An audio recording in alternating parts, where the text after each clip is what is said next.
はいどうも、自分自身のキャラが立っていないマシマです。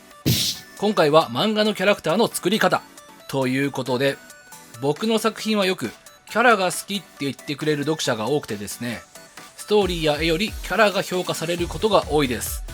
嬉しいことなのかどうなのか、まあありがたいことではあります。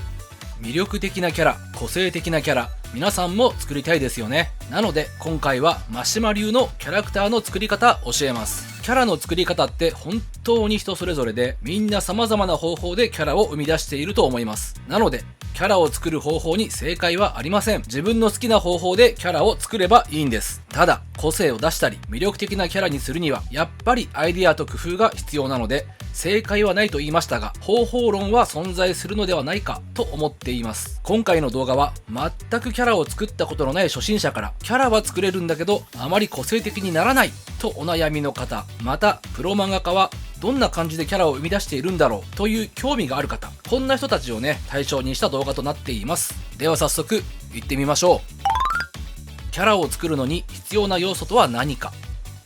名前、プロフィール、性格、癖、思考、外見、役割、他のキャラとの関係性、まあ他にもあるかもしれませんが、だいたいこれだけあればキャラと言えるでしょう。最初からこんなに決めなきゃいけないの？安心してください。最初からこんなに決め込まなくて OK です。もちろん最初からガチガチに設定を決めてから作る作家もいます。それも一つの方法なので、ここでは自分に合った方法を取るのが一番です。ですが今回はマシマ流ということで、最初に決めるのは2つだけです。キャラの外見と役割、これだけです。設定もなしに絵を描けるのはプロだからでしょと思う方もいるかもしれません。実はこれ僕が新人の頃から今でもそうしてるキャラの作り方です。少なくとも漫画を描こうと思っている人ならば、何もないところからキャラの一体は描けます。そこに役割という設定がついているのでさらに簡単です。詳しく解説しますね。役割というのはこれから作ろうとしているキャラが漫画の中でどんなポジションのキャラなのかということです。主人公、ヒロイン、ライバルキャラ、マスコットキャラ、そんな感じでお題を自分で決めます。例えば主人公だったら少年誌なら少年にしよう、少女漫画なら小学生の女の子にしよう、他にもヒーローにしよう、泥棒にしよう、警察官にしようみたいな何かしらのイメージはできますよね。そしたら実際に絵を描いてみます。この時注意してほしいのが、ラフでいいんであまり丁寧に描かずにささっと全身を描くことです。必ず全身を描きます。全身を描く理由は後ほど説明します。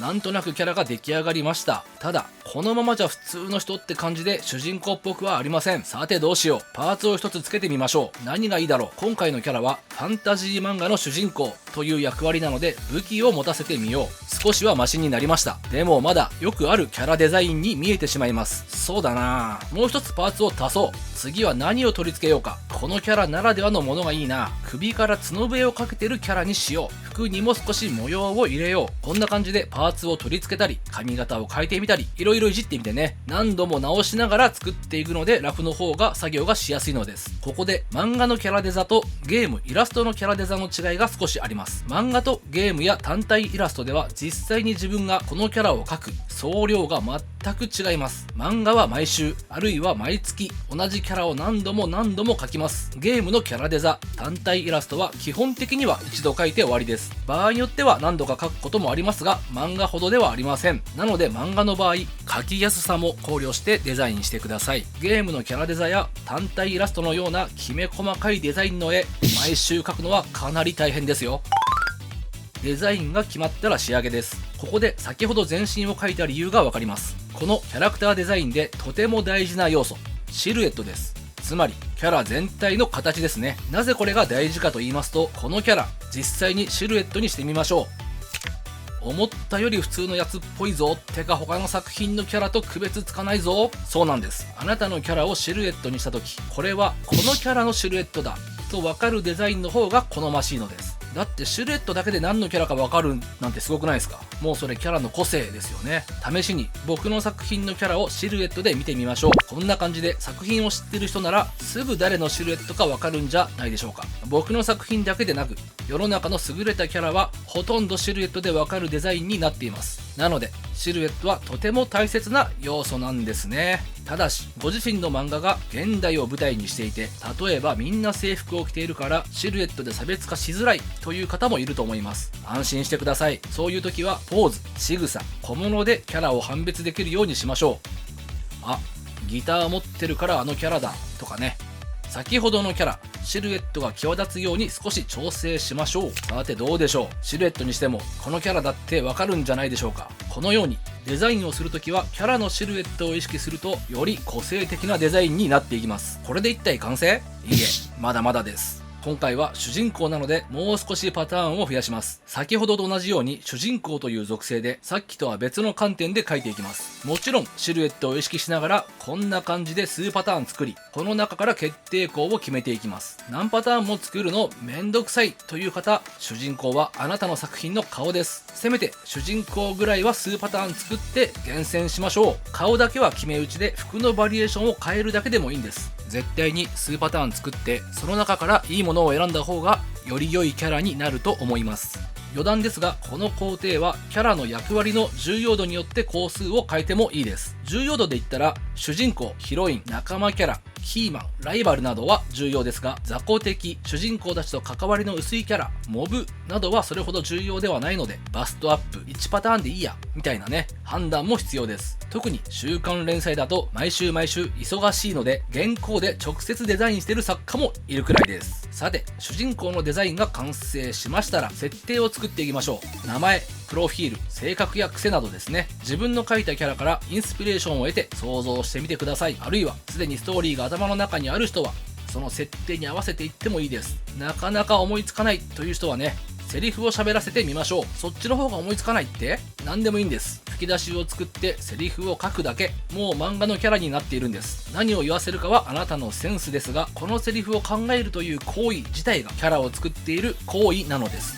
例えばおはようというセリフを書いたとします。これではすごく普通ですよね。このキャラなら朝の挨拶なんて言うだろう。おはろー。いや違うな、角笛を持ってるから絡ませてみようか。朝か、角笛を吹く時間だ。はい、これでこのキャラの個性出たんじゃないでしょうか。実際朝っぱらから角笛吹いてたら迷惑なんですけど。ちなみに詳細なプロフィール作り、どこまでやるかは人によります。誕生日から出身地、恋愛遍歴などとにかく細かく作り込むタイプの人と、外見と名前と簡易的な設定だけしか作らない人、どちらの方法でも間違いではないので、自分が作りやすい方法で作ってみてください。僕は後者の方です。外見、名前、ちょっとした設定しか決めずに漫画に登場するキャラがほとんどです。このやり方後々大変なんですけど、その時考えればいいやという考え方です。さてここまででキャラは出来上がりました。ここから魅力的なキャラにしていくにはどうしたらいいのでしょうか。やり方はいろいろあります。ストーリーあるいは他のキャラとのやり取りで魅力を出す方法、こちらはある程度ストーリーを作る段階になってから調整していく作業になります。かっこいいセリフ、熱い行動、他キャラとの会話の面白さ、ふとした仕草等、ストーリーを作りながらこのキャラならこうする、あるいはこのキャラがこんな行動をとったら面白いはず、そうやってキャラを作っていきます。ビジュアル、設定等重視で周りのキャラの反応によって期待を高めていく方法、これはバトル漫画とかでこの先登場するかもしれない敵キャラを登場前に立てていくパターンなので使われます。本編に登場してもいないのにそのキャラに対する期待値を上げて初登場の時に魅力的に映るようにバフをかけてる感じですね。コンセプトを考えて作る方法、これはそのキャラの漫画内での立ち位置などを設定し、デザインや性格などに反映していく方法。例えば僕の作品フェアリーテールに登場するエルザというキャラ、とても人気の高いキャラなんですが、魔導士のイメージを覆す鎧をまとった姿、みんなから恐れられている。本人は天然キャラ、こんな属性のキャラです。魔導士が集まるギルドの中に鎧を着た女性がいたら面白いかも。主人公ですら彼女を怖がっているっていう設定面白いかも。怖くて強いんだけどどこか抜けてる天然キャラだったら可愛いかも。こんな感じでコンセプトを決めていきキャラを作っていきます。他にも様々な方法でキャラの魅力を上げていく要素はあると思うのですが、正直言ってこの作業はとても難しいです。自分では面白い、魅力的だと思っても読者にはそうは映らない場合も多々あります。なのであまり難しく考えずに自分の好きな要素を詰め込むのもありです。ここまでキャラを作ってきましたが、まだなんか味気ないキャラのような気がすると感じている方に僕のとっておきの魔法を教えます。それは読者の予想を裏切るという魔法です。読者の予想なんてわかんないっすよと思っているあなた、読者の予想を予想して裏切るんです。ややこしいね。このキャラが次に何をするか、読者はどう予想すると思いますか？大体の読者は角笛を吹くと予想するはずです。で、その予想を裏切ってみる。なんと角笛を食べてしまいました。予想外。そして角笛を食べた主人公。次はどうなるか、読者はどう予想すると思いますか？うまい、まずいなど角笛を食べた感想をつぶやくと予想します。で、その予想を裏切ってみる。なんと寝ぼけてて角笛と気づいてなかったようです。まあこの展開が面白いかどうかは置いといてですね、このように読者の予想を裏切る。これによってキャラの意外性が生まれ、読者にとってこのキャラは面白い、魅力的だと感じさせることができます。ただ注意してほしいのが、予想は裏切っても期待は裏切ってはいけないということです。予想を裏切られることには読者は寛容ですが、期待を裏切られることには読者は寛容ではありません。読者の期待とは、主人公の不良が捨て猫を見つけます。かわいそうな猫がこちらを見つめています。読者はどう予想しますか？不良だし無視するでしょう。いや、拾って帰るかも。こんな感じに考えるのが予想。では読者はどう期待するか。このキャラが猫を拾って実はいいやつみたいな場面になるといいな。こんな期待を持っている読者は多いかもしれません。もちろんみんながみんなこう予想期待するわけではありませんが、おおよそこのように僕は分析しました。ここで読者の期待を裏切る行為とは、例えば突然猫を虐待する。こんなシーン見たくないよね。誰も期待していないような行動を起こすと、それは読者の期待を裏切る行為になり、読者が離れていくきっかけになってしまいますし、こんなキャラ魅力的じゃないよね。超悪者ならありかもしれませんが、基本的には動物をいじめるキャラに魅力を見出す読者は少ないと思います。読者の予想を裏切り、読者の期待を超えていくにはどうすればいいか。突然真面目に猫に語り出す主人公。予想外、お前のことは飼ってやれねえと一度は背を向けますが、泣きながら戻ってくる主人公。またまた予想外、お前だけが俺のハートを理解してやがるぜ。謎のセリフに愛おしく猫を抱きかかえて帰路につく。